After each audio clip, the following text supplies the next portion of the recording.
Welcome back to the Garden Hutch. Today we're going to discuss our 2023 plan for growing salads here on the homestead.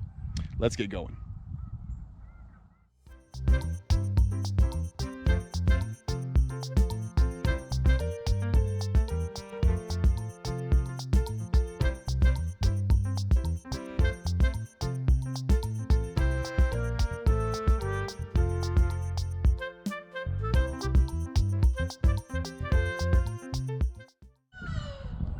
Well, salads are one of our favorite additions to any meal here on the homestead. And our goal going into 2023 is to have at least one salad for as many days as absolutely possible. Now, the way we grow our salads is we do them in sort of phases, is what I call them. There's like a spring and fall phase that are very similar, and then there's the summer phase. So for the spring and fall phases, we usually grow lettuces. The ones that do best here are the black-seeded Simpson and the butter crunch. We grow icicle radishes, we grow beets, we grow spring onions, and these do really well in the fall as well. And we also grow an assortment of greens to throw in the salads for the spring and fall. Now during the summertime, we grow predominantly kale and chard for our salads. And while that sound may just a bit bland, if you consider that, starting in May, we start pulling carrots, and then June, you start getting cucumbers and tomatoes, and then that carries through most of the summer, you add all of that to it, and the salads get really interesting. For 2023, we have developed a new strategy that we're going to try, and hopefully it allows us to add about 4 weeks onto each side of our growing season for our salads. We have installed these row covers, and we did these all kind of piecemeal from hardware store, and it cost us roughly $40. We also have quite a few materials left over so that if we have any scares in the mid-spring or whatever, we can cover up other beds as well. But the reason we're doing this is we're hoping to increase the germination times. So in here currently we have radishes germinating in these 2 beds. This weekend we'll put in greens, mustards, collards, and turnips to add to our salads. And then over in this whole bed is going to be carrots. All we need is for these row covers to increase the internal temperature and the humidity levels, maybe 10% or so on the humidity levels. And if we can get about 15 degrees during January and February on the insides of them, we should be able to start eating salads reliably in the middle of February this year.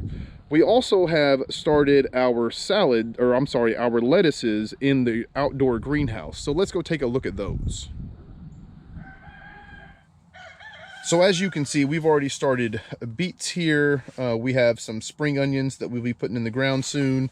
And over here, we have about 42 lettuce plants. These lighter ones, those are black-seeded Simpson, and these darker, those are more of a head lettuce, the butter crunch. The reason I want to show you this is a cycle that we'll do every 3 weeks. These lettuces will be ready on Saturday of this upcoming week, and they will go directly in the ground under the row covers. Once they go in the ground, we will start another round of lettuce, with the idea being that as soon as these get to maturity or to the end of their lifespan, the next ones as we pull them will be ready to go in. I may be being a bit overzealous by doing it every 3 weeks, but going into this year, I'd rather have too many plants than not enough. So also over here on the beets, we direct sowed these into these pots. And whenever I say direct sow, what I mean is I didn't soak the seeds. So as an experiment, my next round of beets, which will start again on this Saturday after these go in the ground, I'm going to soak the beets for 24 hours in warm water. And hopefully that increases my germination rate. My plants don't seem to be coming up at the same time. You can see some of these have a pretty good size to them. And then other ones that were planted exactly the same are just now coming up. So I would like to get just a bit more consistent on our beets. So to grow our salad plants, all you need is a loose, well-draining soil, and it needs to be amended with some aged compost or manure. The idea is that most of our salad greens, you get the greens from all of your salad from the nitrogens that are in the soil. So most of the things like the butter crunch lettuce, the black-seeded Simpson, all of the greens, that sort of thing, they're going to need nitrogen.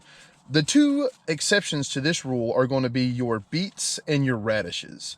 So when you go through to fertilize them, what we recommend doing is using a mild liquid fertilizer, like a 555. It can be a little heavier on the nitrogen if you would like. What we do is we take that every 2 weeks from the time they get their true leaves. We will fertilize them, and what we do is we only use the fertilizer at half strength. So I just put it on my calendar. As soon as the true leaves come up and they go in the ground, we will give them a light dose of fertilizer, and every 2 weeks afterwards. Again, the one caveat to this is just make sure that your beets and your radishes get a decent amount of phosphorus and potassium. Well, I appreciate all you folks sticking it out here till the end. Until next time, I hope everyone takes care of themselves. Peace.